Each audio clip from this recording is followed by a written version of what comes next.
quiero que vayas conmigo a Hebreos capítulo 12, versículo 14.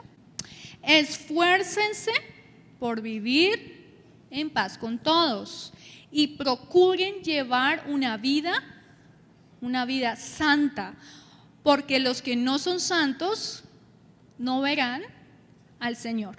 ¿Les parece si los leemos otra vez? Esfuércense por vivir en paz con todos y procuren llevar una vida santa, porque los que no son santos no verán al Señor. Santidad no es perfección. ¿Preparados? Santidad no es perfección, santidad no es ser aburridos, santidad no es no ir al cine, santidad no es tener un celular, no es que es pecado tener celular. No es que es pecado ir al cine. No, santidad no son cosas solamente externas, apariencia externa. Eso no es santidad. Entonces, hay personas que dicen, uy, esa hermana sí que es santa porque tiene la falda larga. No, eso no es santidad solamente. O no podemos categorizar la santidad desde ese punto de vista. O las personas que se maquillan son pecadoras o, por favor, eso no lo podemos categorizar de esa manera. Ahora, es importante aclarar que la ropa se influye, ¿no? O sea, uno ya cuando conoce al Señor, pues cambia su forma de vestir, pero yo tengo que aclarar acá que el Espíritu Santo, cuando uno crece espiritualmente y uno es sensible a Dios, no sé si les ha pasado, pero el Espíritu Santo le enseña a uno hasta vestirse, ¿o no?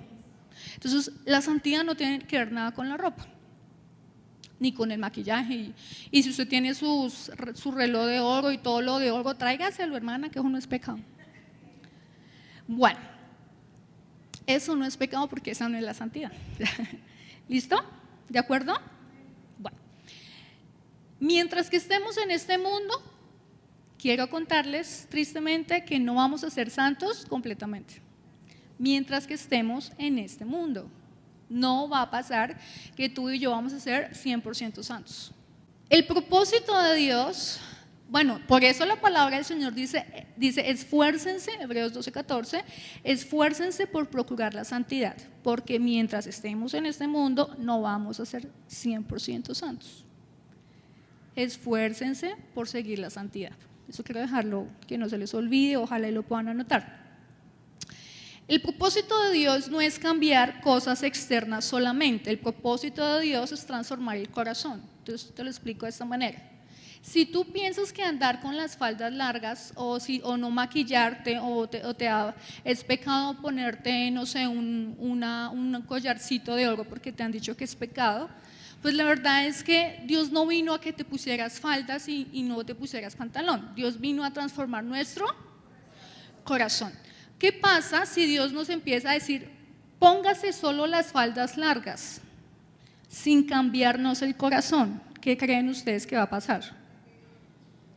Que tarde o temprano volveré a mi pecado, volveré a mis hábitos. ¿Estamos de acuerdo? ¿Me siguen? Bueno, entonces, Dios no solo quiere cambiar cosas externas en mi vida, quiere transformar mi corazón, porque si Dios me pide cosas que cambie externamente sin transformar mi corazón, tengo que decirles que vamos a volver a nuestra vida antigua. Entonces, hay personas que quizás te puedes identificar o has conocido que utilizan un lenguaje religioso, que hacen servicios religiosos, que quizás van a la iglesia, utilizan un lenguaje que parece cristiano, pero que leen la Biblia y quizás te leen saben un versículo de memoria. Pero tengo que decirte que aunque están cerca de la iglesia, cerca de la Biblia, están lejos de Dios. Porque Dios no quiere que cambiemos, que aparentemos externamente, sino que ¿a dónde viene el Señor? Yo siempre enseño a la gente, le digo que el Señor yo veo al Espíritu Santo como un cirujano. Prepárate para una cirugía a corazón abierto. ¿A dónde apunta el Señor? Al corazón. Entonces, quizás muchos de nosotros queremos cambiar de hábitos y está buenísimo, pero sin el Espíritu Santo perdiste la misión. Eso es una misión suicida. Si el Espíritu Santo no está liderando esa misión, quieres cambiar sin Dios, quieres ser cristiano sin Cristo, quieres ser santo sin la Biblia, eso no existe. Entonces, para caminar un camino de santidad necesitamos al Espíritu Santo, necesitamos a Jesús. No somos santos, y necesito que me regalen atención al 100.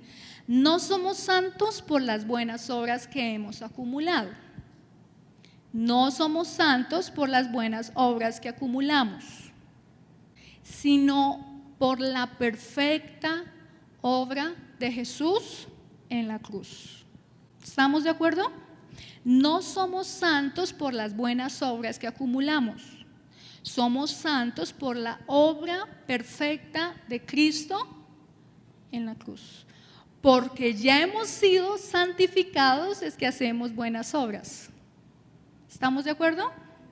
Si la motivación para servir a Dios es para que Dios me santifique, esa es la motivación incorrecta. Porque lo único que me santifica a mí, ¿qué es? ¿Qué es lo único que me santifica? La obra de Jesús en la cruz. O sea, tú y yo somos santos, ¿por qué? Porque Cristo en la cruz dio su vida por nosotros. Entonces, pastor, o sea, ¿para qué si hago cosas buenas? No, tú y yo no hacemos cosas buenas para agradar a Dios porque Dios nos ama. Tú y yo hacemos buenas obras porque es el resultado de nuestra salvación y nuestra santificación. ¿Les parece bien? ¿Están de acuerdo? Bueno. La motivación entonces correcta para servir al Señor es, bueno, por gratitud, por amor a los demás, porque tenemos talentos y queremos bendecir a otros, pero no para santificarnos. ¿Listo? Somos santos por la obra de Jesús en la cruz. Y resultado de nuestra salvación y nuestra santificación es que hacemos buenas. Las buenas obras no son el medio para ser santos. Las buenas obras no son el medio para ser santos. Son el resultado de haber sido, ¿qué? Santificados. Entonces, santidad es el proceso de morir constantemente al pecado y vivir para Cristo. Santidad es el proceso de morir al pecado constantemente y reflejar ¿a quién? A Cristo. Reflejamos su carácter, reproducimos el carácter de Dios, de Jesús. Entonces, si día a día yo no me parezco a Jesús, si día a día yo no reflejo el carácter de Jesús, pues yo de ti me preocuparía, la verdad. Porque lo más posible es que te estés alejando del Señor y estés cayendo en una religiosidad, un legalismo. Santidad es morir al pecado constantemente y parecerme más a quién. Entonces te lo voy a poner de esta manera. Si en tu casa, en tu familia, tú le preguntas a tus hijos, ¿quién se parece más a Jesús? Y te dice que el vecino y no tú tienes un problema gravísimo en casa. Porque es fácil en el empleo, en el trabajo, en la empresa ser buena persona, ni cristiano, ser buena persona. Pero si tus hijos están, ¿qué les parece si traemos los niños acá? Y les preguntamos, ¿cómo es la situación en casa? A más de uno nos hacen quedar mal. Ya se imaginarán a Juan Felipe que... ¿Por qué? Porque es fácil afuera hacer buenas obras. Usted es el vecino chévere. Pero la pregunta es, ¿será que tu esposa, tu mamá, tus hijos dicen, la persona que más se parece a Jesús en esta casa es mi esposa? ¿En esta casa será que el que más se parece a Jesús es mi esposo? Interesante pregunta. Y si no, yo de ti me preocuparía. ¿Por qué? Porque estamos viviendo, no sé cómo se llama eso, pero santidad no es. La santidad es el camino, el proceso de morir al pecado todos los días y reflejar ¿a quién? A Cristo. ¿Tiene sentido? Sí, cierto, para mí tiene mucho sentido. Isaías 59:2. Son sus pecados los que lo han separado de Dios. A causa de sus pecados, Él se alejó y ya no los escuchará. ¿Quién se alejó? Dios. Entonces versículo 2, a causa de sus pecados, Él se alejó y ya no los escuchará. ¿Preparados para esta que me encanta? ¿Listos? Santidad es cerrar las puertas al diablo, al pecado, al mundo, a la carne, con medidas de protección estrictas.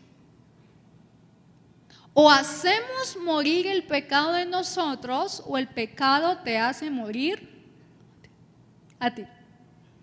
El precio del pecado es más costoso que el precio de la santidad. El precio del pecado es más costoso que el precio de la santidad. Y si no, pregúntele a Salomón. Y si no, pregúntele al rey Saúl. Siempre el enemigo nos vende la idea que es muy difícil ser santos. El enemigo nos vende la idea que nunca vamos a poder vivir una vida de obediencia constante. Pero la santidad no es pérdida, la santidad es protección. La santidad no es restricción, es libertad. La santidad no es castigo de Dios, es amor. Entonces, el precio del pecado siempre será más costoso que el precio de la santidad. Obvio, la santidad requiere sacrificio, requiere renuncia. ¿Y sabes qué pasa? Que cuando pecamos, Dios nos va a perdonar. ¿Cuántos creen eso? Yo lo creo. Cuando nosotros pecamos, Dios nos perdona. Nuestra relación se restaura. Pero lo que no va a pasar es que el Señor no siempre va a eliminar las consecuencias. Entonces, nosotros pecamos, Dios nos perdona, pero el Señor no siempre ¿qué? Elimina las consecuencias de nuestras decisiones inteligentes. Yo soy señora sarcasmo. O sea, ustedes son muy inteligentes. ¿Me entendieron? ¿Dios nos quita la culpa? Sí. Pecamos, nos arrepentimos, confesamos. ¿Dios nos quita la culpa? Pero no siempre va a quitar las consecuencias. Por eso es más costoso el costo del pecado que el de la santidad. Entonces, ¿por qué Dios permite las consecuencias? Pues para que, ¿qué creen ustedes? Para que maduremos, para que crezcamos, para que seamos más sabios. Santidad es un llamado a abandonar al mundo. Santidad es un llamado a abandonar al mundo, al pecado, al diablo, a la carne, al sistema. Santidad es un llamado a abandonar el mundo. Santidad es un llamado a poner a Jesús primero. Voy a ponerte un ejemplo acá y creo que los papás, levántenme la mano a los papás. Los papás. Los papás aquí me van a entender, me van a amar. Cuando le pides a tu hijo que llegue a casa temprano, por ejemplo, los que tienen hijos adolescentes, les gusta la rumba, la parranda, bueno. Y le dices a tu hijo, llega temprano. ¿Lo estás amargando o lo estás protegiendo? Cuando le dices a tu hijo, ay no te juntes con no te juntes con Pepinito porque ese chino lo veo raro. ¿Cuántos papás han dado esos consejos? Levánteme la mano. No se junte con ese niño porque ese niño es ¿qué? Raro. ¿Sí o no que hemos dicho?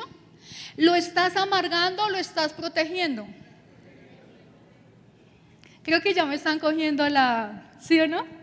Si tú y yo que somos malos, dice la Biblia, y protegemos a nuestros hijos, ¿cuánto más Dios que es un buen padre? Yo pensaba en esto y de repente, esto es una opinión personal. ¿Una opinión qué? Mía. Esto es lo que yo pienso, usted no tiene por qué pensar.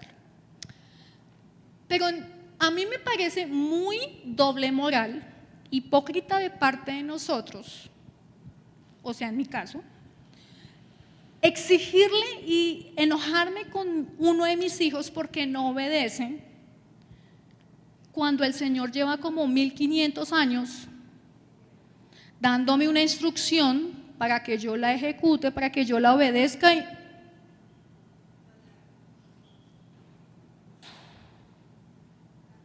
¿No les parece doble moral? Te enojas con tu hijo porque no obedece. Chino, mejor dicho, no hace caso, y le he dicho y le he suplicado y he llorado y he ayunado. ¿Y no será que tú también más bien eres como medio terquito? Y el Señor detrás tuyo, oiga, despierte, oiga. ¿Y usted? No. ¿Qué te hace pensar que si tú no obedeces al Señor, tus hijos te obedezcan a ti? Eso es una opinión personal. Yo ahí pensaría lo siguiente: sé obediente tú y la atmósfera de tu casita va a cambiar, porque todo es espiritual. No exijamos a nuestros hijos algo que no vivimos. Eso se llama doble moral, o en la Biblia se llama hipocresía, pero eso es algo personal. El Señor Jesús ya pagó el precio de nuestra santidad en la cruz. Mi tarea, mi decisión es: ¿qué camino voy a tomar? O Dios es tu Dios en todo, me encanta esta, o Dios es tu Dios en todo, o Dios no es tu Dios en nada. Entre más estés cerca del pecado, más lejos estás de Dios. Así de sencillo. O Dios es tu Dios en todo, o Dios no es tu Dios en nada. Porque Dios nos hace un llamado a vivir en santidad. ¿Por qué Dios nos hace un llamado a vivir en santidad? Porque esa es nuestra esencia. La Biblia dice que Dios nos hizo a imagen y semejanza. O sea que cuando Cristo vino a la cruz, al mundo, y dar su vida por nosotros, restableció nuestra relación, nuestra identidad con Dios. Dios nos hizo a su imagen y semejanza. Nuestra esencia entonces es la santidad. ¿Nuestra esencia cuál es? La santidad, porque Dios es santo. Y además que el pecado poco a poco nos aleja de Dios. ¿El pecado qué hace? Nos aleja de Dios. Bueno, voy a decir algo aquí un poco controversial. Necesito que usted esté aquí 100%. El pecado no nos separa del amor de Dios. El pecado no nos separa del amor de Dios. Porque Romanos 5:8 dice que Dios ama a los pecadores. Lo que sí va a pasar es que el pecado nos aleja de la comunión con Dios. Yurani, o sea que si yo peco todos los días de mi vida y hago lo que a mí me da la gana, ¿el Señor me sigue amando? Es correcto. Porque Dios ama a los pecadores. Lo que sí va a pasar es que el pecado nos separa de la comunión con Dios. ¿Estamos de acuerdo? El pecado nos separa de la comunión con Dios. Esto lo voy a explicar de esta manera. Supongamos que tú estás canaleando, está pasando de canales, y te quedaste en una escena no apta para un hijo de Dios. Por ejemplo, pregunta técnica: ¿tú crees que el Espíritu Santo se va a quedar con esa persona a ver cosas raras? Pregunta técnica: el Señor lleva 3 días en la cantina, no trabajando. ¿Tú crees que el Espíritu Santo está ahí sentado ahí? Pregunta técnica, ¿el Espíritu Santo sigue amando a esa persona? ¿Pero qué está pasando? El pecado, escúchame, el pecado nos endurece el corazón. Entonces ya tú literalmente te alejaste del Señor y no te diste cuenta, porque el pecado nos endurece el corazón. Por eso Dios nos hace un llamado ¿a qué? A la santidad. ¿El Señor nos deja de amar? No nos deja de amar. Te voy a decir esto. Me atrevería a decir esto, es muy difícil que el Señor nos deje de amar. No, es que yo soy terrible.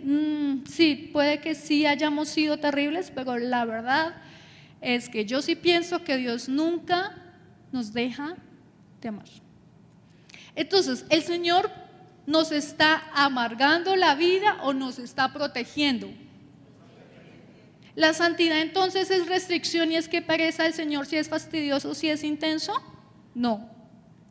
La santidad es una medida de protección para nosotros. Así como tú proteges tus hijos, que está muy bien, Dios nos protege a nosotros. A mí eso me parece lo más hermoso del mundo. Dios nos ama mucho. Además que el pecado nos esclaviza, nos lleva a la muerte, el pecado, pero la santidad es un camino de libertad. Me encanta. El pecado nos separa de algunos beneficios. El pecado nos separa de algunos beneficios del amor de Dios. Entonces te voy a poner el ejemplo del hijo pródigo. No sé si alguno acá ha escuchado la historia del hijo pródigo. El hijo pródigo era amado por el padre, pero no disfrutaba de las bendiciones del padre. El hijo pródigo disfrutaba las bendiciones del papá. No. ¿El papá lo amaba? Sí. Y así pasa con nosotros. El pecado nos separa de algunos beneficios del amor de Dios. El pecado de alguna manera nos separa de la protección de Dios. Lo enseño de esta manera. A veces estamos tan endurecidos que incluso las decisiones que tomamos o como nos está yendo en la vida, le echamos la culpa a Dios de lo que estamos viviendo.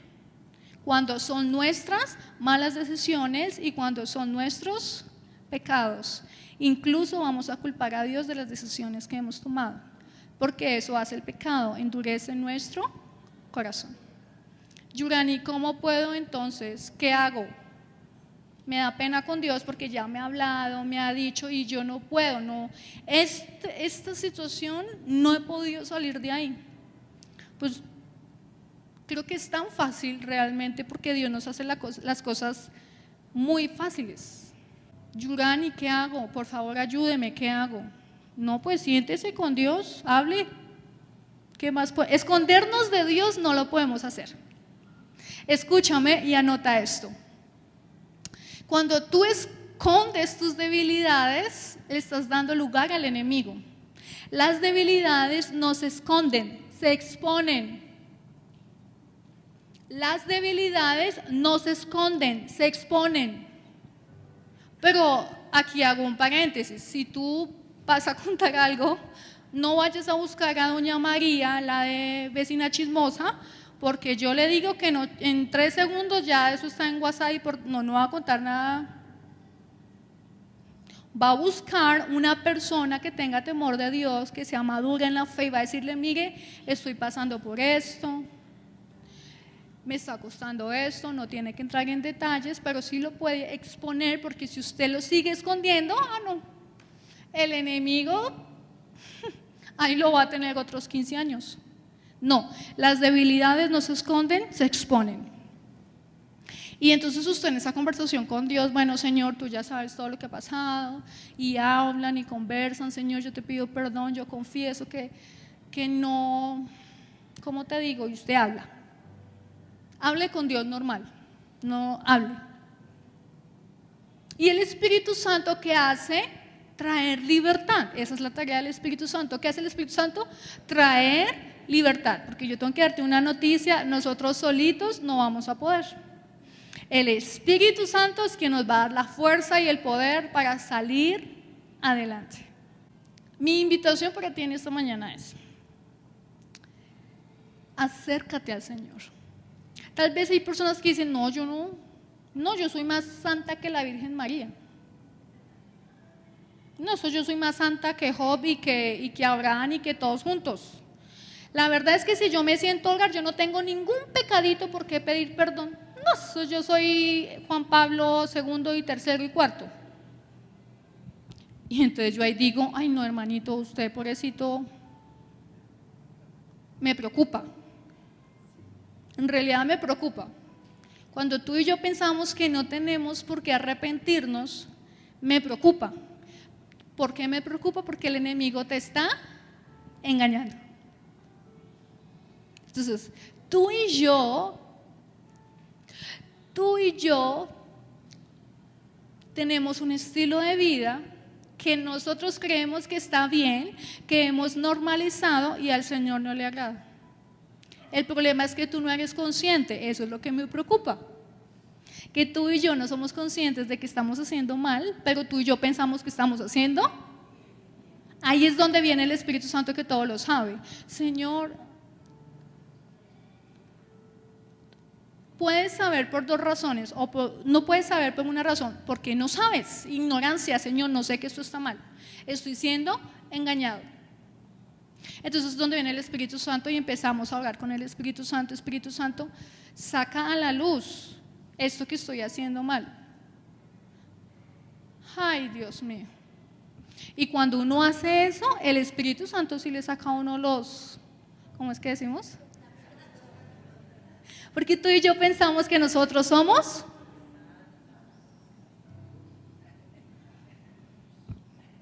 no, es que yo parezco la Virgen María. Vamos a orar en esta mañana y le vamos a pedir al Espíritu Santo que nos deje ver que estamos haciendo mal. Tal vez tú dices, no, yo no mato, no robo, yo no violo, yo soy buen empleado, yo soy la mejor persona y te felicito. Bien, sigue así. Pero te voy a decir una cosa, nosotros tenemos comportamientos que para nosotros son normales, pero para Dios no. Que no lo sepas no significa que no estén. Que no seas consciente no significa que no estén. Ahora, si tú sabes, si tú no has cambiado, ¿cómo se llamaría eso entonces? Doble moral, hipocresía. Yo le diría terco, orgulloso, rebelde. Para mí me preocupa mucho una persona rebelde, terco y orgulloso. Me preocupa un montón cuando somos así. Me preocupa mucho.